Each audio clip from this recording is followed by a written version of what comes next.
Hey, and welcome back. AndroidTec, episode 5. Today's topic is what it means to root, unlock, and jailbreak your phone, your mobile phone.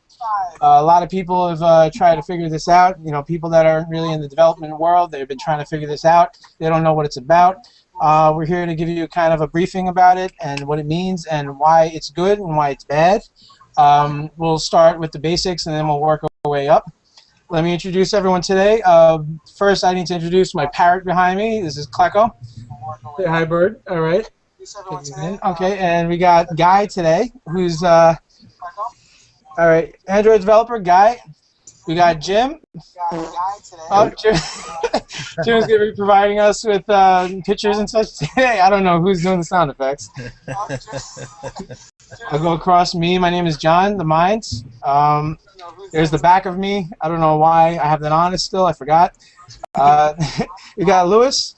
Lewis is the other Android noob over here. What up? And we got Ruben today, who's in the middle of illustrating and drawing right now and chilling. All right. So anyways, let's get started. Let me explain to you the basics, and I'll work my way up to the more detailed stuff. I'm going to start with basically what the differences are between. First of all, let's talk about jailbreaking and rooting. Jailbreaking and rooting are basically the same exact thing. I mean, when it comes to rooting, rooting is more for talking about Android phones, and then when we got jailbreaking is more veered toward iPhones and Apple devices. It's just another name for them because Apple seems to tend to like to name their own things, such as like what do you call that? What's that called? You know, the resolution that we have. Right, the Retina display. Retina display, which is basically the same exact thing as just a high resolution above 300 dpi display. But anyways, that's a whole other. And don't forget that jails are you know, it's all about the change root jail. It's like it's a Linux term. Yeah. You know, so it all stems from the same thing because all your mobile devices and embedded devices these days, it's all some sort of a derivative of Linux. The operating system. Yeah, exactly. So, you know, we use these special terms to determine what we're trying to do, and it gives us more of a detailed description of what we're trying to do. But they're essentially the same thing. The only difference is on what device you're, referring to. Oh, Howie joined the chat. And I would like to also introduce Howard, if he can get on right now. He's kind of having issues connecting. He said he can't talk, and we can't see him as well, unfortunately. But maybe we'll try to get him to jump on. Oh, come on now, be nice. But that's mainly the difference with jailbreaking. I mean, jailbreaking and rooting in general. So, but now that we know that one is for Apple devices, one is for Android devices. Let me explain the whole process of what rooting is. Rooting generally is gaining root access to a phone because Android phones and Apple devices are generally their substructure is based on a Unix operating system like Linux, mostly what has become the actual common thing. Are you opening up Capture? Anyways, oh, thank you. Now some people say super user access, which is essentially again that's the same exact thing, but root access gives you administrative access to the phones that we use on our everyday basis. Root access, it works for a lot of good things that we need. Now, there's a lot of reasons why we want root, and there's a lot of reasons why we don't need root. Now, the reason why we don't have root generally when we first get our phones is because a lot of the generalized users, the end user, doesn't need to have root access. Root access, basically, it offers you, the ability to do things that you can essentially mess up your phone with if you don't know what you're doing. So they try to keep it, geared towards the person that doesn't know much about phones, that just wants a phone that works. But if you're a techie like me and like everyone else here today, it actually lets you, and unlocks you to do a lot of things that you couldn't normally do. But it only allows you to do things that most of us don't need to do. So that's why it's not necessary to root or unlock your phone. But there's advantages. The advantages being that there's super user programs that you cannot run in normal basis, such as tethering apps, backup apps. Is there any other apps you guys can think of that are generally be good for rooting? I mean, those are the two main reasons why I would like it. Other than that, you could also change. Oh, the other main reason is generally so you could actually reinstall the system and install a new system on it. That's that's the main reason why people like to do that. You could put a custom system on your phone. You could update the firmware. You could update the operating system itself. You don't even need Android in a lot of the Android phones that are out now. You could. Oh, this bird is crapping away. You could actually put, like, for example, Chrome OS is the new operating system that Google has created. Now, there's a number of devices, such as the Nexus line of devices that are out, that actually allow you to install Chrome OS on the Nexus 4, the Nexus 7, the Nexus 10. Howie can't get on, unfortunately. It says dead in water. The Nexus devices, those are the ones that are out. There's probably others that have been released now that allow you to do it, but you can actually install a different operating system. A lot of them also you can install Linux on. You can even install Windows on some systems. That's what the advantage of jailbreaking, or not jailbreaking, I'm sorry, rooting your phone can do, because iPhones you can't actually run anything else but the iPhone system on it. But those are generally the reasons. Backing up. Customization of your system itself. You could reinstall a different system. You could upgrade a system. Say you have a phone, an older generic phone, a phone that you got for free from Android, from your carrier like Sprint or AT&T or T-Mobile or Verizon, and you have an older phone, but they don't provide, say, Jelly Bean, which is a new version of Android. They don't provide you an actual update to it normally. This will actually allow you to get Jelly Bean on your phone for what doesn't actually, they don't make a carrier version of it. The carrier hasn't released their own version of the operating system. So you can get these operating systems before they come out. That's the biggest advantage that a lot of people want. So, older phones such as like the Galaxy S1, for example, which I just worked on yesterday. I was helping Resonator in our Android channel. He's got a Galaxy S1, the first Galaxy that was released for AT&T, and they actually have Jelly Bean for it, 422 CyanogenMod Tampon. CyanogenMod is one of the most popular customized versions of Jelly Bean that's out right now. Those are the advantages. Also, the ability to change your phone's icons, the status bar, the overall look and theme. You can also increase performance and optimizations. They have kernels, for example. Kernel is what basically talks to your hardware and to your phone itself to try to up the capabilities of what you have and to try to tweak them in ways that makes it better than what it could normally be, whether to either make your battery life longer or to actually speed up your phone. You can do overclocking. It removes bloatware. Bloatware is the system software that's installed from your carrier, such as, say you have Sprint and you got all these Sprint programs that are installed that you don't need, that most people actually don't need. It gives you the advantage to get rid of all that crap. When you hit your app drawer, you see all these extra programs that you'll never use. Another advantage for Android phones in specific is that it gives you the ability to add flash support and a compiler, which makes your phone faster. For if you're going, say, like Android 2.2, like the older phones, like I mentioned. The newer phones all have flash. Actually, the newest ones, Jelly Bean 422, doesn't come with flash, but you could actually manually install it afterwards. But that's really what the advantage is of those. And then upon rooting, it allows you to install a recovery system. Recovery is kind of like a back-end system to your phone that isn't run through your system, that isn't run through the Android system itself. It isn't run through your SD card. It's run through the actual ROM memory of your phone, which actually allows you to reformat or reflash other things on your system. For example, the radio, which allows the communications between the your phone and the data network that you're running on. The recovery, you could update your recovery, you could update your system itself, you can do other things, and there's several different types of recovery, and CW has one pulled up. This is what he's showing right now is Clockwork Recovery. Clockwork Mod Recovery is one of the most popular and probably the most widely used one out of all of them. What he's showing right now is Clockwork Mod Recovery Touch. That's the touchscreen version. Most of the versions that you do have, though, are that are out is this one right here that he's showing, and this is the basic Clockwork Mod Recovery. That's the non-touch version, which generally you need to navigate through using your volume rocker, the volume up, volume down, and then the power button to actually select what you're trying to use.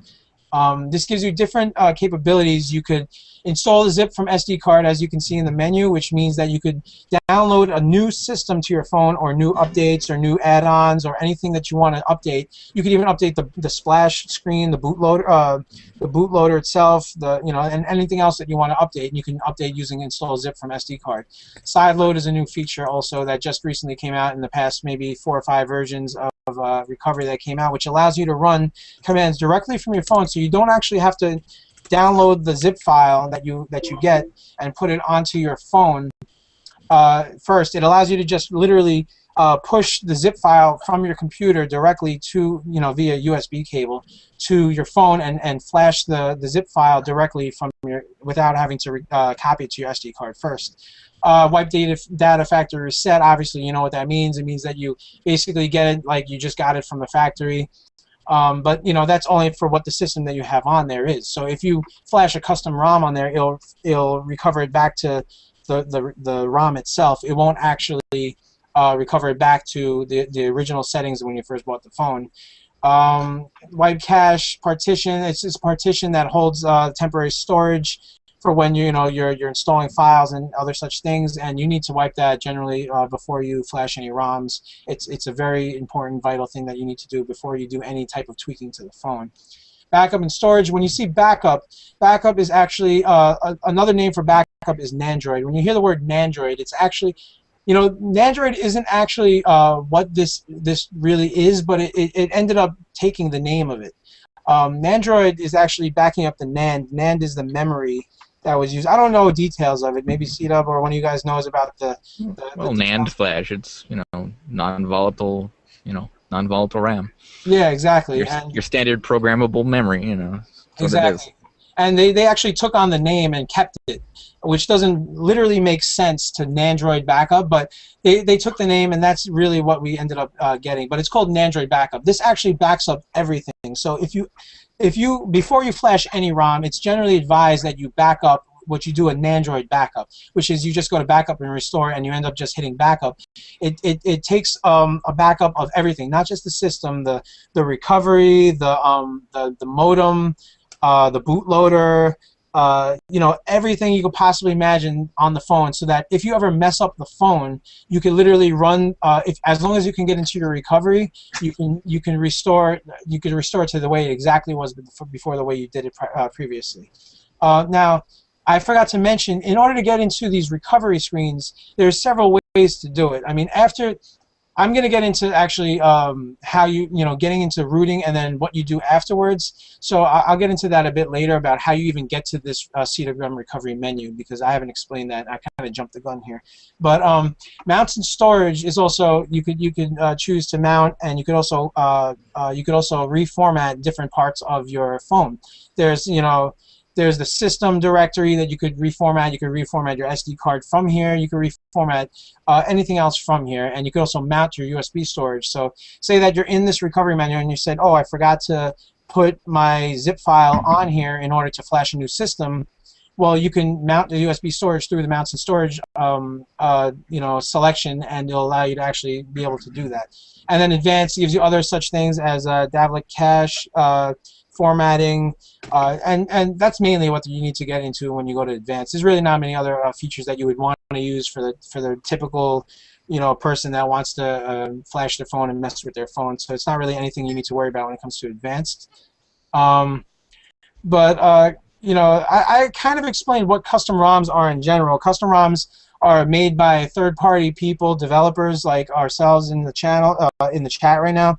It's generally made for people that want to get a custom version of their phone. Now, most of these ROMs that you can get are actually accessible via xda-developers.com or sdx.developers.com for other such phones. Mostly, what does SDX mainly have? I think it's Samsung phones that they have, but these are two repositories / forums for places. These are the main spots that people go to get actual different custom systems for their phone, and these provide like different types of add-ons and goodies and things that you would want to get. Like say I don't like my phone, I want to customize, I want to put something cool on it, I want to make it faster, I want to make the battery life longer, or one of the biggest reasons is you want to get not USB tethering, Wi-Fi tethering to your phone for free, because the carriers that you mostly have, a lot of carriers want to charge you extra,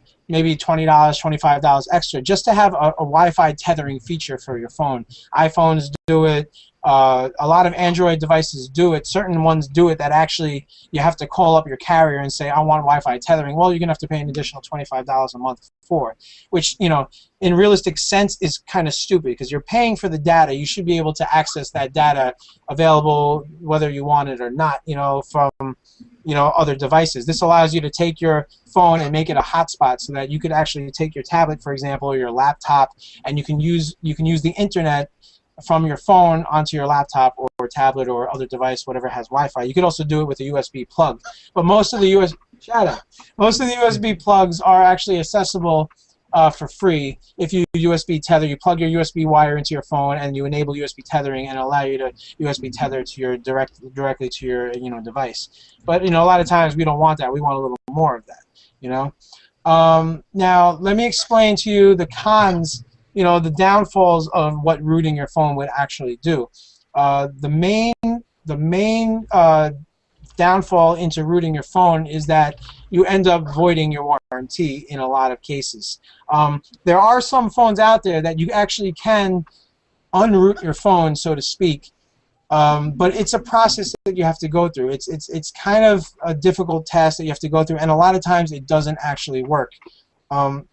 You want to be able to unroot your phone for the purpose of, say you break it physically or something happens, mainly if you physically break it. If you physically break it and you got to go back to your carrier's store physically to go, or you have to return it to them for an exchange, you need to unroot your phone and send it back to factory specs so that it looks like you didn't mess with it. Because the second you root your phone or mess up your, you mess with your phone, you toy with the system of your phone, they void the warranty because you toyed with it in such a manner that you screwed it up in a way that we're not responsible, because it was your fault for messing with the system of the phone. You're not supposed to mess with the system of the phone, so it voids the warranty. That's the biggest reason, though. You can unroot most phones and get them back to factory specs without showing any trace of being rooted in the first place and reinstate your warranty, but some phones you can't actually do it. So before you decide to root your phone, and it depends on what kind of person you are. See, I'm a person that I've never dropped my phone. I dropped my phone one time, and I dropped it on a carpet with my case on my phone and my screen protector, and it fell face flat about 2 feet off the ground. That's the only time I ever dropped my phone. I'm the type of person that babies my phone. If my friend was going to fall next to me and my phone was going to fall with it, I would grab the phone and let my friend fall. I'm that kind of person that would do it. You know what I mean? And no, don't fall around the mine. Yeah, I'm an ass when it comes to that. But hey, what can I say? So basically, what you're saying in the short is, if you're going to root your phone, make sure you have some sort of protection, like buy a case. I know the OtterBoxes, they are pretty good. A lot of those, there's actually an OtterBox line. There's a couple other companies that will actually guarantee your phone up to so much damage. So, wow. I mean, to pay the extra $30 for a case that has that protection, if you're going to root your phone, it's definitely worth it. Yeah, exactly. You should always, if you're prone to accidents, especially with your phone, and you go through a lot of phones and you tend to drop your phone a lot, I wouldn't recommend rooting your phone, because of the fact that you're probably going to have to send it in, or you're probably going to have to say, I lost it or it got stolen, and you're going to have to pay $100 to get a new one, which I would recommend over, for example, the Galaxy S3 phone that's out. It costs about $160 just to buy. If you crack your screen, it costs about $160 to buy just the digitizer and the outer screen of your phone, which you have to buy in one component, because that phone in particular, they aren't separate. So you have to actually have to get both. Unfortunately, that's the way it is. So in that case, you would probably just want to say that you lost it or it got stolen. You pay the $100 deductible in insurance, and you get a new phone for $100 basically, or a refurbished, or whatever you want to call it. That in the other case, So you got to think ahead. You got to think, is it worth rooting my phone for that purpose? Because a lot of times you can customize your own phone in certain ways that it's almost like rooting the phone. The only thing that you won't be able to get is tethering. You won't be able to get true backing up your phone. You won't be able to Android. You won't be able to run Titanium Backup, which is one of the best type backup programs that are out, so to speak. I don't know if you guys know a better phone backup utility than Titanium Backup, but that backups all your apps data. So you have an application or a program that you have on there that you have a save state. You have a game that you saved from a long time, and you don't want to lose that save state you have. Titanium Backup is the best bet to do. Now, I don't know what next I'll go to, but I'll talk about jailbreaking a bit. Even though we are generally an Android-related discussion, I'm going to just briefly talk about jailbreaking. Jailbreaking is the same exact process. I mean, not the process, but the same exact concept of unlocking your phone. Not unlocking, I'm sorry, rooting your phone. But jailbreaking consists of an iPhone where you want to be able to. Because all right, let me start from the beginning here. iPhones have an app store. Now, the reason why it's hard, the reason why people want to jailbreak a lot of times is because the apps that are created, that are put into the App Store, have to be approved by Apple in order to be put into the App Store. Now, a lot of apps that are out that people make aren't verified and they aren't approved to be put into the App Store. And the reason for that is because whatever reasons they have, they weren't good enough. They were shady apps. They were things that people didn't really want, or Apple didn't really want to have on their App Store. And it's a shame because there's a lot of apps out there that are great, but Apple doesn't like them because they feel like it's going to toy with their system too much, and they have this security issue. They have this blocking issue where they feel like we want to keep blocks and we want to keep tabs on everything, and it's not right that they have all these apps for it. So the reason that people want to jailbreak is because they want to be able to have access. So jailbreaking generally means that you're rooting the phone, so you get super user access, but which means that you're allowed to install third-party applications. But on top of that, it gives you access to a third-party repository of applications. So you have the App Store if you have an iPhone, and then you have, when you jailbreak your phone, you have what's called, what the hell is it called? My mind went blank. There's Cydia. Cydia is the third-party repository for applications that were not approved by Apple, and anyone can post their application in Cydia. Cydia allows any developer for an iPhone to post up their applications. So when you have the App Store, say you have so-and-so amount of applications. Say you have 8 million apps that are available on the App Store. Well, 40 million apps were not approved by Apple, but because they weren't approved by Apple, they were allowed to go on Cydia, which is the third-party repository, because anybody is allowed to be on Cydia, which is great. So it unlocks the ability to have a whole bunch more access to apps that aren't available on Cydia, which is a great thing to have, So that's the biggest advantage to jailbreaking your phone. That's pretty much all you really need for jailbreaking your phone, And the process, there's several different processes. You got there's Cydia right there. That's the icon. If you see that icon right there, that's what Cydia really generally is. And there's several ways to jailbreak your phone.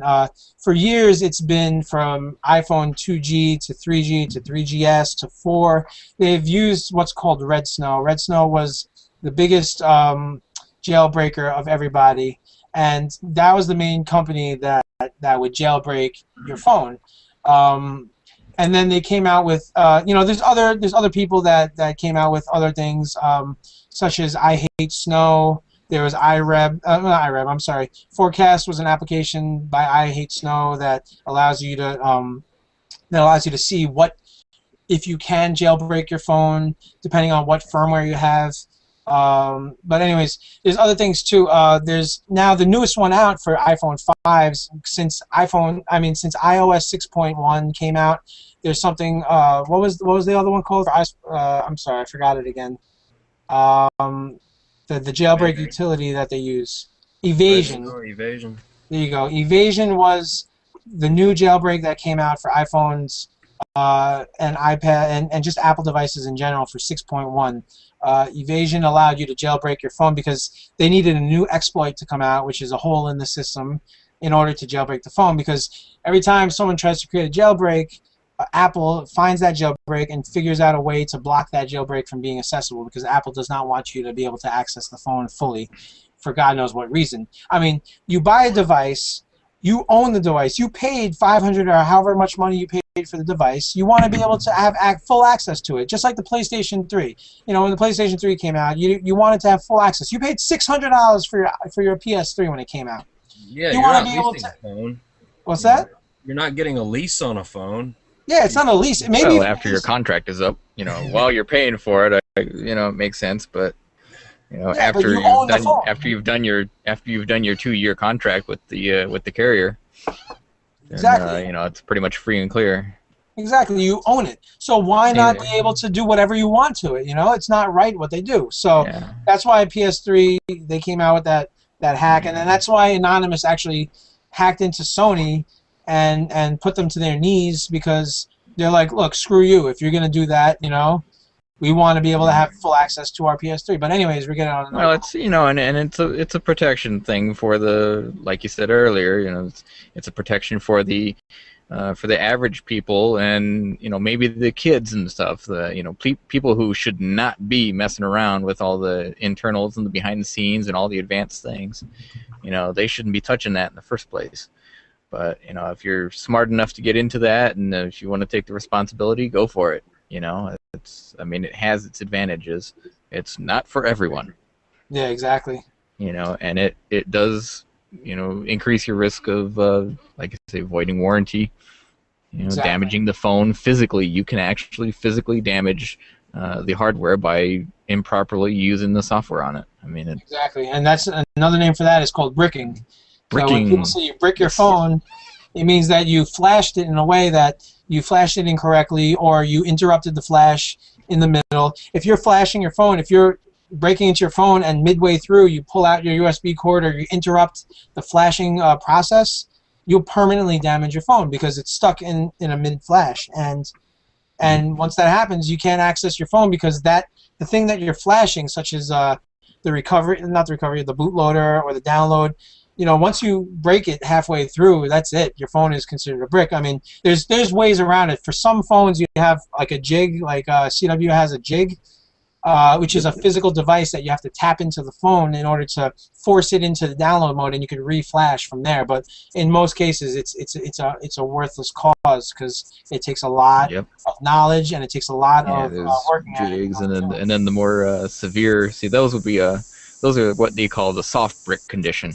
Yeah, exactly. Because basically, if all that's wrong with it is basically the firmware flash, you know, if the flash process failed, you know, it's a software issue. So you can get out of that fairly easily, either by, you know, some way using the USB cables, you know, the jig like I have.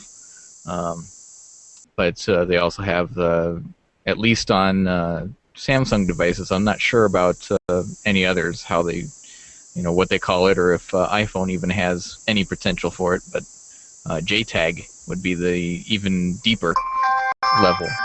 Yeah, exactly. Basically, you know, it's like, I mean, you literally have to tear the phone apart into pieces and, you know, modify the circuit board inside the phone in order to get, you know, stuff done. And I mean, that's just, even if you know what you're doing, you really have to have all the tools. You have to have an incredible knowledge and responsibility. So. Yep. So I mean, it's only for the faint of heart. Do for the average user.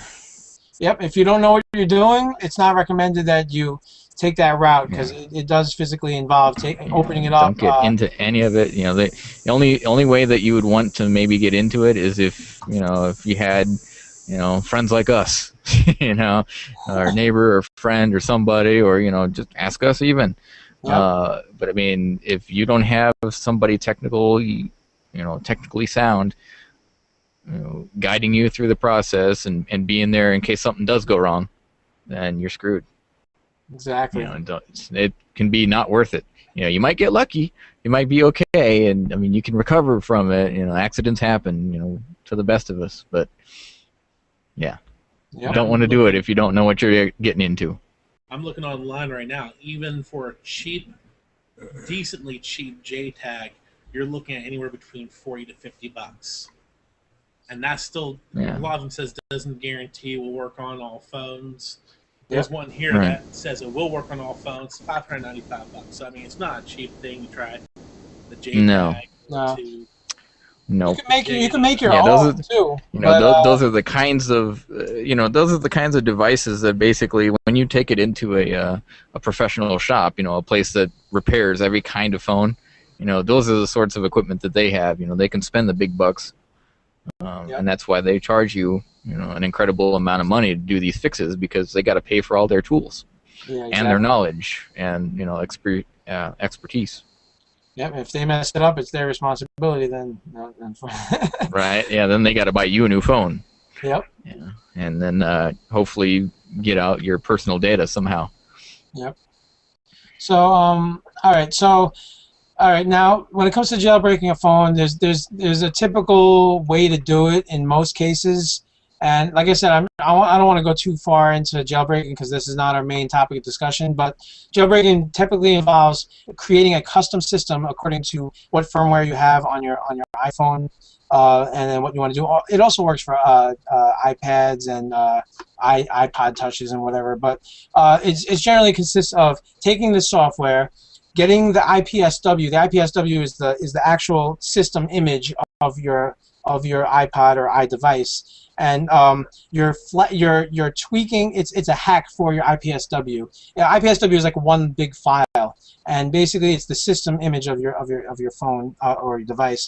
And the hacking, not the hacking, but the jailbreaking tool that you use, it changes it, modifies it around a little bit, so it's a custom version. And then what you have to do is you have to flash it in iTunes. And in order to do that, you have to go to iTunes. You have to hold down, I think it was the Shift button. Depending on if you're using an Apple device, if you're using a MacBook, you hold the command, and then you hit the restore button. I don't know if they changed that, because I think iTunes changed that now. It's a little different than it used to be in the older version. That's what it was. But then it asks you to select the IPSW. You select it. You put it in a special. You have to put it in a special mode called. I don't remember what the mode was called now. I haven't done an iDevice in a while. There's a special mode that you have to hold down the home button while you're booting up the iPhone. Hold it down for 10 seconds, then let go, and then then press another button for another 5 seconds. Then it brings you into special mode. Anyways, and then you flash the IPSW. If you guys are ever interested in doing it, you can look up. There's tutorials everywhere that tells you how to do it. But basically, it puts a special system on your phone, which is jailbroken, pre-jailbroken. There's also jailbreakme.com. There's like those are for older versions, but not the iOS 6 version, stuff like that. So that's basically what it would go through to jailbreaking your phone. Then it gives you an extra icon on your phone that says Cydia. You open that up. You could search for tons of different applications, and it gives you other applications that you could do. The thing is, with Apple devices, you can't fully customize the desktop screen of your phone. So like, you can't, like Android phones, you can customize everything that you see on your screen, on your desktop, on your home screen, widgets, things like that. iPhones don't, and iDevices don't have widgets. They don't have things like that. They just have icons. So, you can't customize those icons. You can't really customize the look and feel of it. You can only change the background of your iPhone. You can only do certain things like that, but you can't actually customize it fully. Not like Android devices. Again, that's a good advantage of Androids compared to Apple devices. But again, for security measures, that's why Apple does that. That's the reason why they don't allow you access to all that, because that always brings you security measures. Actually, Cydia, the reason why these third-party devices a lot of times are harmful to your iDevice. The ones that aren't approved by Apple, Cydia applications that you download in Cydia when you jailbreak your phone, can actually harm your phone. They could send personal information through your phone, from your phone and things like that, because they weren't approved by Apple. So they could put bugs inside of them. They could plant bugs inside their applications that allow you to send them information about your phone. They could send you personal information.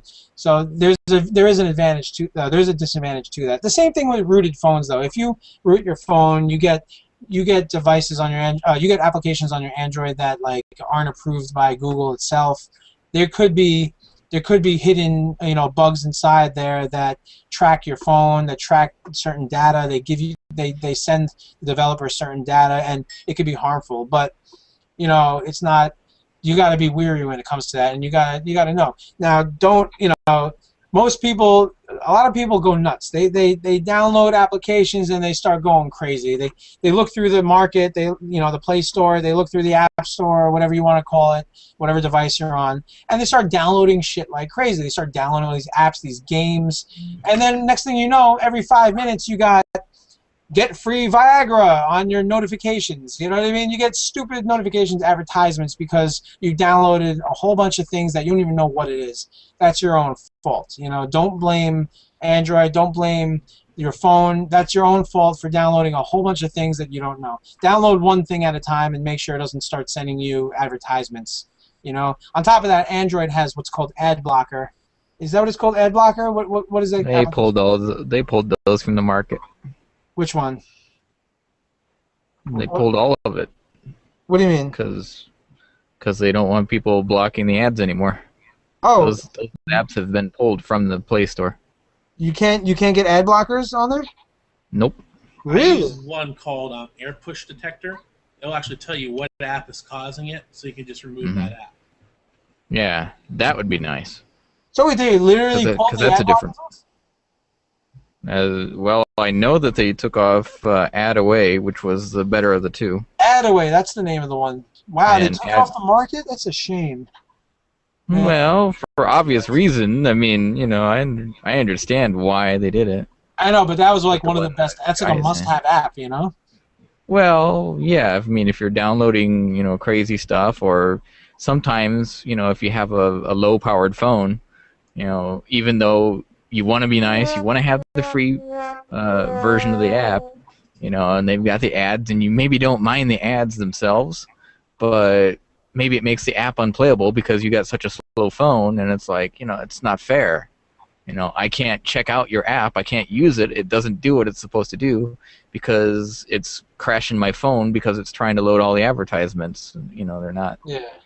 If it were just straight up, simple images, it'd be fine, but some of them are like all these animations and plugins, and and then you accidentally click the ad because it pops up in the middle of nowhere, gets in your way. You can't click what you need to click. But as far as that yeah, Air Push they took them Detector, like I was talking about, I even just ran it on my phone. It actually found an app on my phone that has Ad Push on it. So now I know what the app is. I can just go ahead, tap the app, I believe. Look, it even asks, well, if you can see, it actually asks you, do you want to uninstall this app? Right. Right there. So, I mean, this is a neat it's a lightweight program.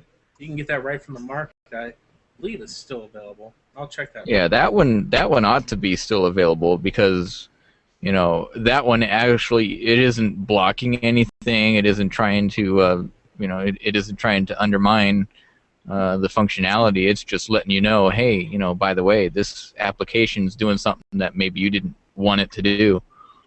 Yep, it is available on the market right now. So for awesome. Those who want a neat little ad-aware program that you just run it. I mean, like I said, it has one button, scan, you can tap the app, and it'll allow you to uninstall it.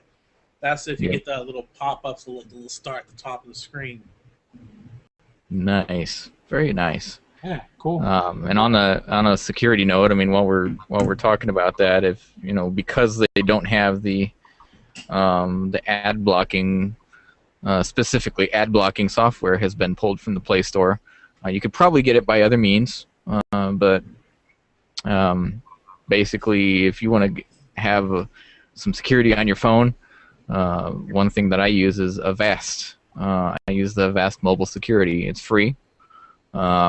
It also has a privacy advisor that's kind of on the same vein. I don't know if it actually lists the push notifications. That might be unique. But it'll do other things. It'll tell you basically these apps have permissions to, say read your contacts or send messages or make phone calls or have internet access and all of this different things. Read your phone identity. And you can see just at a glance, these are the group of applications that have those particular permissions. That's one of the So things I that may do be like helpful for about. somebody. That's what I do like about Android is the fact that you have to tell the user what certain permissions you need. So as far as a security Exactly. standpoint, like you're saying, you can get a program like Avast. It'll tell you what programs might cause security issues, and then you're right there. Yep. And you can also write from Avast, with that list, just like yours. If you tap on the application for more information, you can, uninstall it and see more details and whatnot. So it comes in very handy, if you, on the security front, just to be aware of all these different controls. But I think that Google does a great job of that in terms of, there's a lot of people who do get scared because some of the permissions, they seem like they allow more than they actually do. They're very broad at times. But just because an application has access to your contacts doesn't automatically mean, it's going to spam all your people. It just means, look, I need to have the contact list because I'm, like for a keyboard, for example, if you have a custom input keyboard application, and it says, well, I want access to your contacts, so that while you're typing, you can actually, it can suggest a contact's name. Yeah. And it won't consider them a typo or try to correct their name because they are a contact. That's your friend. You know who that is. But it has to have that permission in order to get to that information. So it's not always the big deal that some people might think it is. But being aware of, which apps actually have those permissions, at least you can, you'll know, hey, do I want to trust this application? Do I not? And then you can decide to remove it right there. Yeah. Another tip is some of those developers, like myself, I am an Android developer. A lot of times if I request something like your contact list, I will actually put in the description, need contact list for whatever. So check your descriptions of the apps you're downloading. A lot of the developers will tell you why they need that access. That way, at least you know what you're downloading. Right. And I mean, if they're an honest developer, that is literally all they're going to use it for. And, it may be the only way that they can get to that information. And if you don't like it, then, if they get enough feedback, maybe the developer will say, well, look, I've created a second version without that feature. You won't be able to, have access to that information, but you can still use the application and know that, hey, it doesn't need anything special. Yeah, and it brings up a dialog. When you install an application, it brings up a dialog that says this application is asking to get access to the following things on your phone. So it'll say your contact list. It'll say whatever it needs to say that it's trying to gain access to in order to use your phone properly. Yeah. Even when you do updates, like if an application's permissions have changed. If they, like, let's say an application now suddenly supports working with the SD card, and they have to be able to write or delete files from your SD. So that's a new permission, and it will not automatically update that application unless you tell it, yes, it's okay. I can, I will accept that new permission that it needs. Yep. Yeah. For example, like I'm downloading Avast right now. It says permissions. Your messages tells you what part of the message is storage, bookmarks and history, application information. So you can literally scroll through. You can't really see it because of my camera, but you can scroll through this list of permissions here and actually see everything that the app is going to possibly need access to. And then there's even another one where you can keep on going in every single thing. This one even says affects battery, control vibration, and prevent your phone from sleeping. So, I mean, if you have issues with your battery life, maybe that's not something that you want to download. Yep. Or take care of it some other way, or just be aware, hey, this could, this could affect that. But also, when they have those permissions, a lot of applications will, in their own settings, they'll have things that you can turn on and off.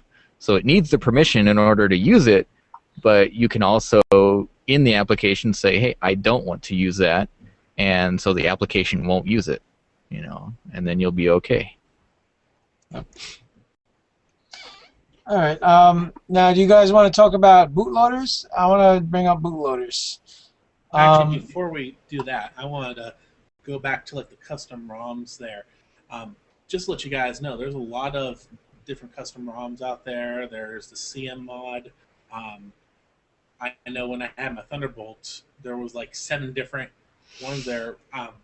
90, I should say about 99% of the ones out there are free. So, Yep. I mean, you can download them, try them out. As long as you're backing up your system, you can always go back to the original ROM that you were using and try out a bunch of them. I mean, the ones that we mostly use, what, CM 10.1 now? That's the newest one. Yeah, that's pretty much what the most popular is now.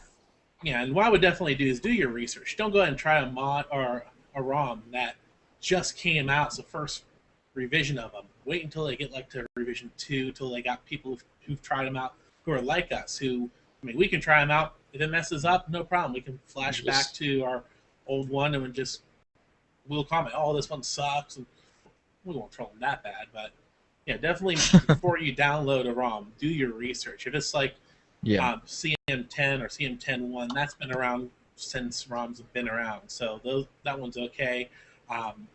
What other ones are okay that you guys have used?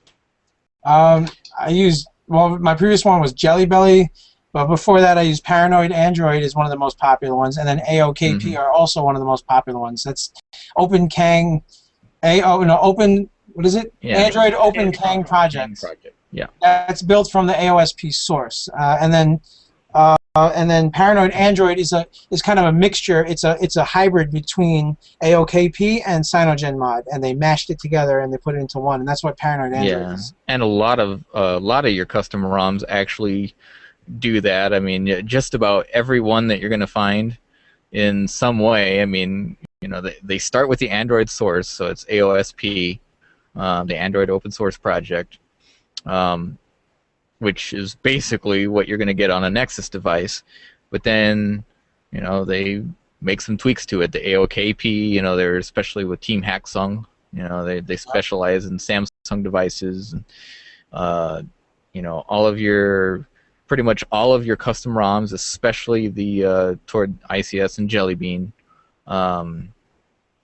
you're talking about CyanogenMod. Everybody's got, they're based on CM10. So they've got traces of all of it built in. I actually run one called Super Nexus, which turns my Samsung phone basically into a very pure Nexus-like experience. It comes with just its basic Android. It's got the Google apps. No bloatware. There's nothing Samsung branded about it. There's nothing AT&T branded about the it. Nexus 4 basically is what you're saying, right? Yeah, I mean, and I've got my little boot screen is the Nexus logo and things like that. So it customizes it, makes it very clean. I like the Nexus look, and I like the ability to okay, I start fresh with basically a clean slate. I don't have to clean it up because it's already been cleaned up, right out of the box. With this custom ROM, this Super Nexus. And it's Jelly Bean 422, which is not technically available for my phone. Through official sources. So, they've taken the Android source and literally just built it for my specific device, and they do that for a lot. All these custom ROMs, that's what they're doing, is they're taking original Android source, they're taking the works of, other guys like the CyanogenMod team, Team Hacksung, Paranoid, and all these guys, they do some good work, and then, like mine, will cherry pick a few of the features from all of that different work and say, okay, well, we'll make that part of our package, and get you something that really works great. I mean, it's smooth, it's fast, it's clean, and then I can customize it from there. I can do what I want to it. I mean, I've got a custom launcher and all kinds of goodies. And let me explain. There's 3 different. The 3 major ROMs out there are the ones that we just mentioned. There's the top popular one is CyanogenMod. CyanogenMod is good for the overall user. The person that even if you want to, you have a friend that has a phone that doesn't want the original system, that just wants to make it faster, the battery to last longer, or more customizable, you get CyanogenMod. That's the top one that most people get. Then you have something called AOKP. AOKP is a highly customizable version of what CyanogenMod would be. And then that allows you to do a lot more tweaking, a lot more little specific things that there's little things that you want on it. It allows you to, you know, do those things. Then you got something called Paranoid Android. Paranoid Android, and then that is basically mixing those two together, and you get a highly customizable system. In fact, it's so customizable that a lot of people don't want it for the fact that there's too many features on it that most people won't use. So if you're one of those people that's very anal retentive, that you want to like make everything specifically customized the way you want it, I recommend Paranoid Android. If you want something that's highly customizable, AOKP. In my opinion, personally, I love AOKP, but they've kind of fallen off lately since CM9. CM9 is when they were in high development. Recently, they haven't done much with CM10, CM10.1, but for the devices they have, it's amazing. I love it so much because it's got so many different features that are available for it. But in most people's cases, when you want to root your phone, especially if you're just starting, go for CM10, CM10.1. It's the best. It's the best one out of all of them, realistically, because you know it's simple to use. It doesn't give you BS. You just got to look at what features aren't working for it, because a lot of times when you take an old device and you're trying to put a new system on it, they haven't gotten all the bugs worked out yet. So there's certain bugs in it. For example, in most cases with older phones, the camera doesn't work, or the video recording doesn't work, or the GPS doesn't work. Those are the or Bluetooth. Those are the four major things that don't actually work in a lot of CM10 devices that come out. There are certain little errors, certain things, so you gotta like be sure, is it okay? Because you know, like for example, say there's a ROM that comes out, oh, Bluetooth doesn't work. Okay, I don't use Bluetooth. I never use Bluetooth, so you know what? That's good for me. I'll use that. I don't care if Bluetooth doesn't work because I'm never going to use it. So I think, you know what? It's worth it to have this really cool, super fast, brand new system on here that, you know, that this phone normally wouldn't have. It's worth it putting on here because Bluetooth it doesn't work, but you know what? I never use it. So, you know, I'm going to go with that one for that reason. So if you feel like, you know, in certain cases there's things that aren't working, oh, there's a lot of people that are like, oh, it doesn't work. I don't want it if Bluetooth doesn't work because that's stupid. Why do I want to, you know, have something that has a feature that doesn't work? 4G doesn't work. Well, you know what? I don't even get 4G in my area, so I don't even care if 4G doesn't work. You know, like a lot of people, you got to figure this. You know, don't knock on it. You know. And over time, you know, if you stick with it, okay, so maybe that's not right for you right now. But then, you know, you just kind of maybe bookmark it and say, you know what, I'll keep tabs on it. Maybe they'll fix that because there are enough people saying, you know, hey, I would like this to be fixed in this ROM because I like everything else otherwise, but I really need that feature. And so they'll fix it. You know, they'll come out with a new version. They always do. And yeah, over time they'll fix it. You know, when you're customized like that, you know, just any time. I mean, you can bump up to the next version and you're good to go. I was just about to say that. I mean, back when I started with you guys here, probably about 3 months ago, they were still on 9 point something. Yep. Oh, and now that we're talking about that, while they were talking about that, let me bring up quickly. There is a difference when you look at a lot of different versions of ROMs. You're going to tend to see certain things about them. You're going to see something called unofficial. You're going to see something called official. You're going to see something called nightly. You know what I mean? And then you're going to, you know, and then you're going to see beta. You're going to see Hell Raised. What's that? Hell Raised is another one that they use. Really? I haven't seen that. Yeah, what's that about? Hell Raised and Ported. Oh, Port is another one. Yeah, Port is a very major one. You know what? Before you explain that, let me go through each one. Unofficial means that it's, say for example, you have CyanogenMod. CyanogenMod is a team of developers. Now, say they make a ROM for a phone for like the Nexus 4. Okay, there's an official version of CyanogenMod for this phone. Okay, it means that the developers of CyanogenMod specifically made a version for this specific phone. That's why it's called official, because it's officially made by the person that developed the ROM. When you see something called unofficial, it means that the phone that it's for, or the device that it's for, it wasn't made by the person, it wasn't made by the original developers that made the ROM. So, for example, my phone, I have a Galaxy S2. CyanogenMod is not making an official version for my phone because they're not doing development for it. They're busy doing development for the Galaxy S3. The Galaxy S3 is more of a popular phone. The Galaxy S2 is an older phone. So therefore, CyanogenMod decided we're not going to even do development on, we're not even going to make builds for the Galaxy S2. So unofficial means that a developer that does have the GS2 said, look, since CyanogenMod team doesn't want to make a version for my phone, I'm going to take their source code and I'm going to make an actual unofficial version of their system. So someone took their source code and they recompiled it and configured it and made it work for the Galaxy S2.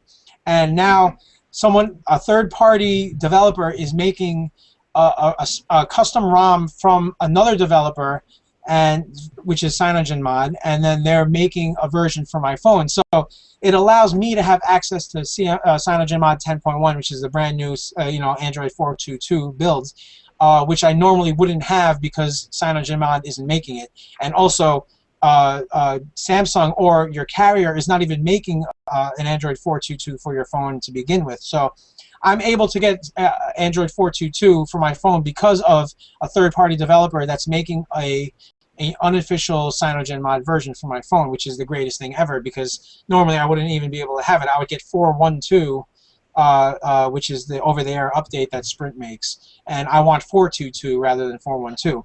Now there's another build called Port. Port means that they took a specific ROM from a different phone. So say the Nexus 4, for example, has 4.2.2 because that's what it comes with. I think it's what it came with. Well, whatever it is. Yep. Say 4.2.2 came out for Nexus 4. Okay, I have a GS2 and I want 4.2.2 for my phone, but I don't want CyanogenMod.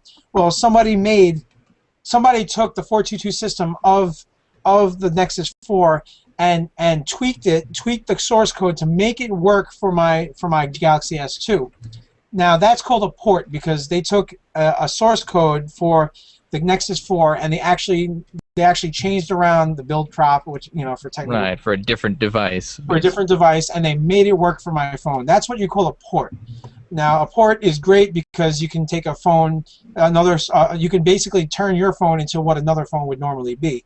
There are disadvantages of it that you have to get each, because of they port that. Now the hardware has to be compatible, so they have to have the camera has to be recoded. They have to recode everything from scratch, and it's very difficult to do, but a lot of people do it. That's the disadvantage of a port. Sometimes you have a lot of features that aren't working, but if you find a port, and also because it was non-DODEX. Do you guys know about that? The DODEX. I'm really not. We'll get into that in a minute. We'll get into that in a little bit. You can explain that. I'm really not too detailed into that. But basically, it's a slower system. A port is a slower system because it's already compiled for a different type of phone. So in order for it to work with your phone, it's a little bit slower in order for your phone to realize what it's trying to do. So ports are not recommended by me because they're slower and they slower response on the system, but they are good because they allow you to have another type of phone system that you specifically might want for your phone, and that's the advantage of a port. Yeah, it's another way to get features from a core version of Android that just isn't available another way. Yeah, exactly. That's a simple way to put what I just took 5 minutes to say.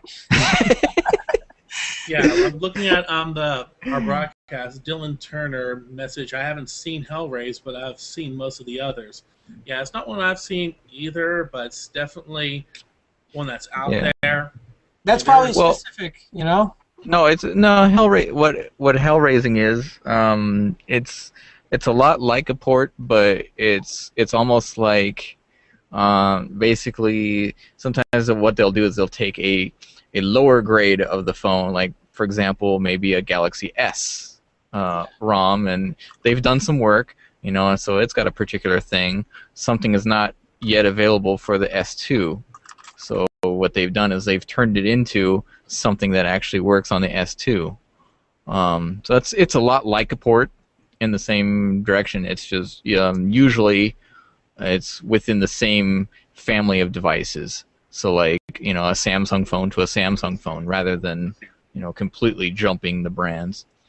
And then like international is another thing. Like for example, I could get for my GS2, I'm on AT&T, the mine's on Sprint. So it's a little bit different. They actually are physically different phones, even though they have the same name. But Yeah. I could get what's called a hell-raised ROM from the international version of the GS2, which is different than both of our phones. And basically, it's kind of the same thing. They've ported the source code, they've made some tweaks and changes, and kind of made it work, on a different device. The disadvantage of that, of course, is that you lose some of the genuine branding, where now it no longer says that it's my phone. It's when I boot it up or turn it on, it actually says it's the international version of my phone, which some people might be okay with that. Some people don't care. Some people, it's a big deal, especially going back to if you want to get warranty support. That's a big deal. You've got to get it back to the genuine stuff. You can't be using all this custom ROMs, and you can't be using hell-raised and ports and all this other custom work. Exactly. Oh, and while we're mentioning this, Dylan Turner did also ask about his Zoom tablet. Motorola Zoom tablet was probably one of the best tablets in its history of when it was released. It was the top tablet. It was the most powerful tablet when it was first released at its time. It's like the Nexus 10 for right now. Zoom tablet was just amazing. And he's asking about a quick way to root it.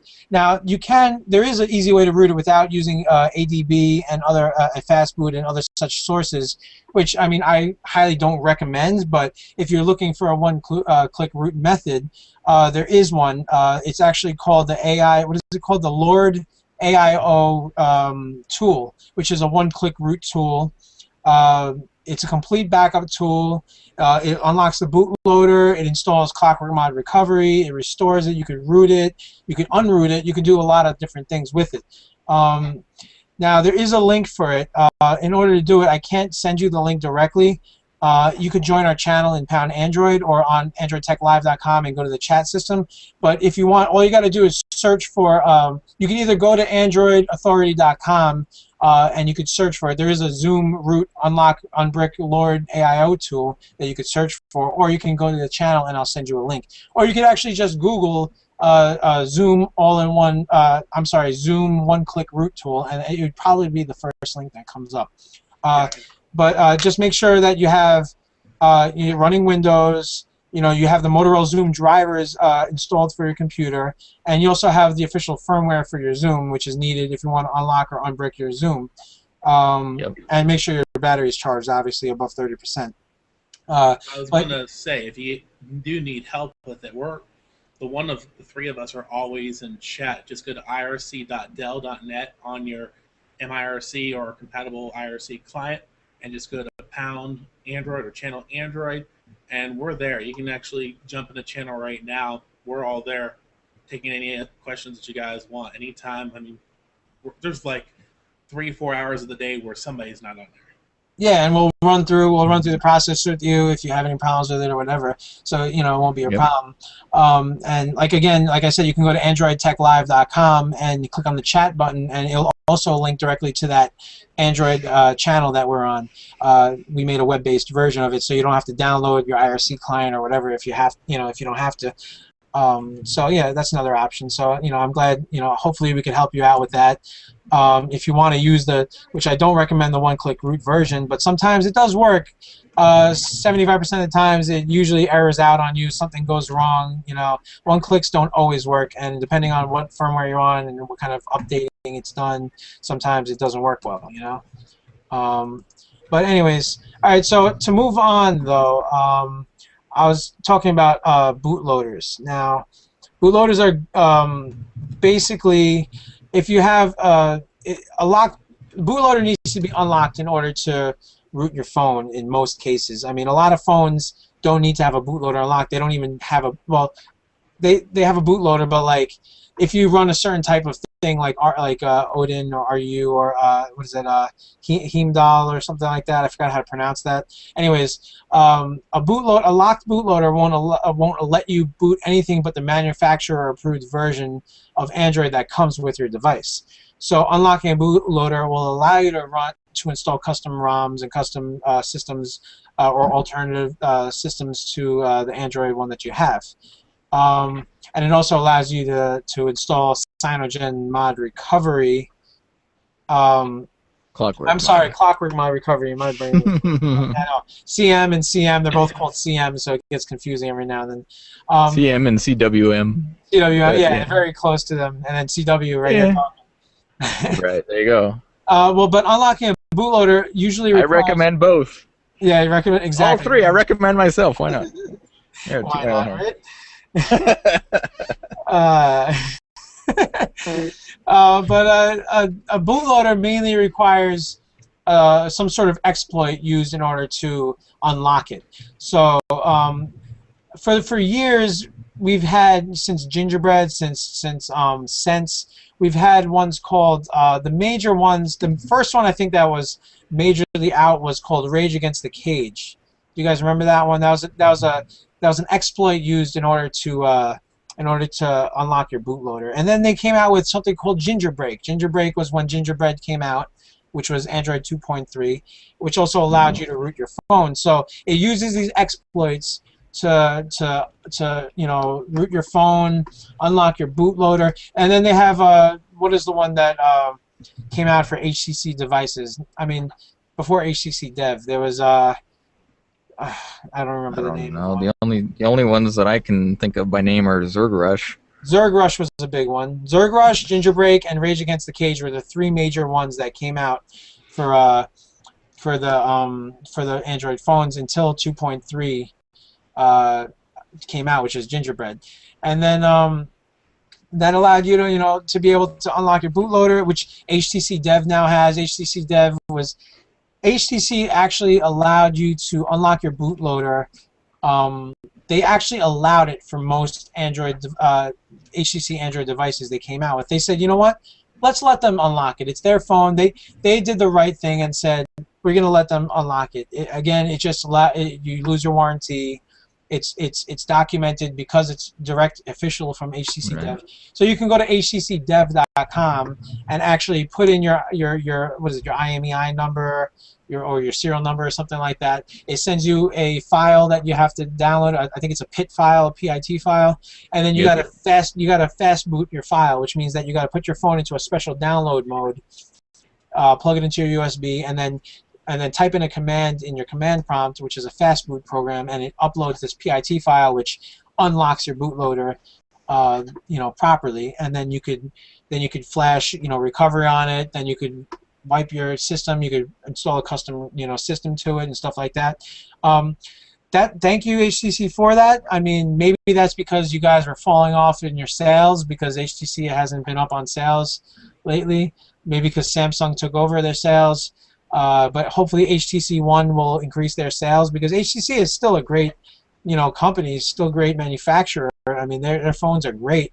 A little bit bad on battery life, but and I hate Sense personally, but a lot of people still like Sense. That was I don't mind it at all. Yeah. It kind of reminds me the older versions of it. I don't know about the new ones, but the old ones always reminded me kind of like it had that sort of car dash feel. Yeah, you had that little curvy black thing at the bottom, with all the little shaped buttons. Yeah, I mean, it was sleek and everything, but it works, exactly. They all do, and that's the thing. I mean, if you don't like it, you can customize it. You don't even have to root, actually, to do some of the customizations using another launcher and things like that. Exactly, and actually download them for free. Since Sense 3.0, I've stopped using Sense. 3.0, after 3.0, 3.5, I was just like, it wasn't for me, and I started just using the stock Android launchers, actually the remake of them, which is Apex Launcher or Nova Launcher. Forget Sense, it wasn't my thing. Yeah, Apex is definitely a good candidate because they stay true, but the default setting. I mean, they stay true to the original Android experience, but give you a bunch of options to customize it and extend it. Useful things. Yeah, they were pretty useful. Get it to work the way you want it to do. I mean, mine looks stock, but I mean, it does about 10 things that the stock won't do. Exactly. It's all just kind of built in, ready to go. Okay, so maybe we should now want to move on to maybe unlocking. What unlocking is, what it's about, and why what unlocking is generally for. Well, let me start off. Many phones that like ones that are subsidized with a contract, not those non-contract phones. Most of them come locked, which means that it's locked to a specific carrier.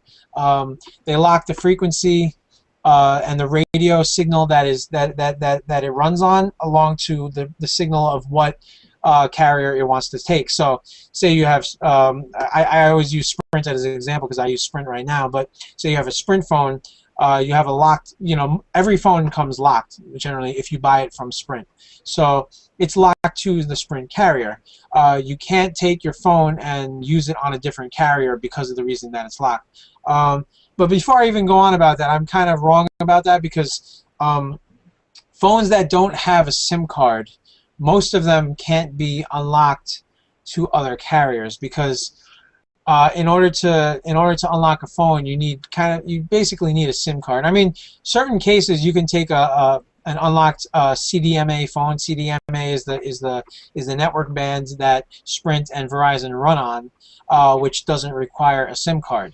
Unlocking those phones in most cases is useless because you can't use a SIM card since there's no SIM card slot. You can't use a SIM card for another type of carrier. If you're really techy and you really can get into it, certain phones you can actually change. You could change the wavelength that it runs on, and you could actually change a lot of the information to make it work on other carriers, which is a CDMA phone, which is very difficult to do in a lot of cases. But there's ways to do it. But most of the time, people want to unlock phones that are GSM phones. GSM is typically, in America, we're talking, is typically T-Mobile and AT&T. A lot of T-Mobile phones you can actually unlock, and also AT&T phones you could also unlock to make them work and coincide with each other. So you have an AT&T phone, you unlock it, you can make it work for T-Mobile. All you got to do is take your T-Mobile card after you unlock it, stick it in the SIM card slot, boom, you got a T-Mobile. Not even that, unlocking also allows it to work worldwide. So you could actually take an unlocked AT&T or T-Mobile phone, go across the world to somewhere else, as long as they have a GSM signal on the same band, the network band that they run on. You can take your SIM card, stick it in there, and it'll work for that network band. I think I got to close the window for my bird. But you could actually, unlocking has that benefit for that main use. So you can take a SIM card and put it in anywhere else while traveling to the other side of the world. A lot of the process of unlocking is different. You'll generally need to unlock. You need an unlock code in order to unlock the phone. It's currently illegal for, at least in the U.S. I don't know about abroad. Actually, it's a little bit different how they work in Europe. It doesn't work anything like it does here. Exactly. But it's actually illegal for the consumer to do the unlocking process themselves. But AT&T, for example, has made it very clear that, look, all you got to do, bring it into the store, don't worry about it, we got the codes, we can do it, we're authorized, and we'll be happy to do that for you and unlock it. You can bring it into pretty much any carrier store, and they will do the codes and whatever they got to do to unlock it, make it work on their network. Yep. I mean, now chances are, AT&T is not gonna. If you have AT&T now, like I do, and you go to an AT&T store and say, "Hey, I want to go to T-Mobile. Can you unlock it for me?" And they'd be like, "Why are you going to them? That wouldn't be right." So, but you can take it to T-Mobile and say, "Hey, I have this AT&T phone. I love my phone. I want to keep this phone. I want to make it work on your network. I'm coming to you guys. I'm paying you. You're not buying the phone from them, but you're still paying the monthly bill, so they don't care. They actually get more money that way." Yeah. Most of the ways people unlock their phones, though, is they call up their carrier and they say, "Listen, I'm going overseas to another country to visit my family, and I want to be able to use my cell phone there, and I need to unlock. I don't know." Yeah, if you're going overseas, you definitely would. Yeah, you got to play stupid, basically. You got to say, "I'm going overseas. Will my phone work overseas?" And they'll say, "No, it won't work overseas, but if you do this thing, this special thing to it, it'll allow you to use it overseas." And then, "Oh, okay." You got to play the dumb card, and just say, "Okay," and they tell you the unlock code. You gotta unlock it. Let me give you an example right now. I'm gonna pull up this screen just for 1 second. Boom, you get an network unlock PIN code. This allows you to unlock. If you enter, you can enter the screen by typing in a certain thing. Most of the times, you got to enter that screen by typing in a number combination on your phone dialer. So you go to your phone dialer, you type in pound pound, and then like a series of 6 numbers, and then pound pound again. It'll bring you to that network unlock PIN screen, and then you type in the numbers that they give you over the phone. And then your phone will be unlocked. Yep. But like I say, with the new laws, they probably won't do it over the phone for you. Yeah. But You take it to the store. Now. Exactly. Yeah, take it to the store. They will do it for you. And I mean, if they don't, then you go abroad and you say, okay, you go over there and say,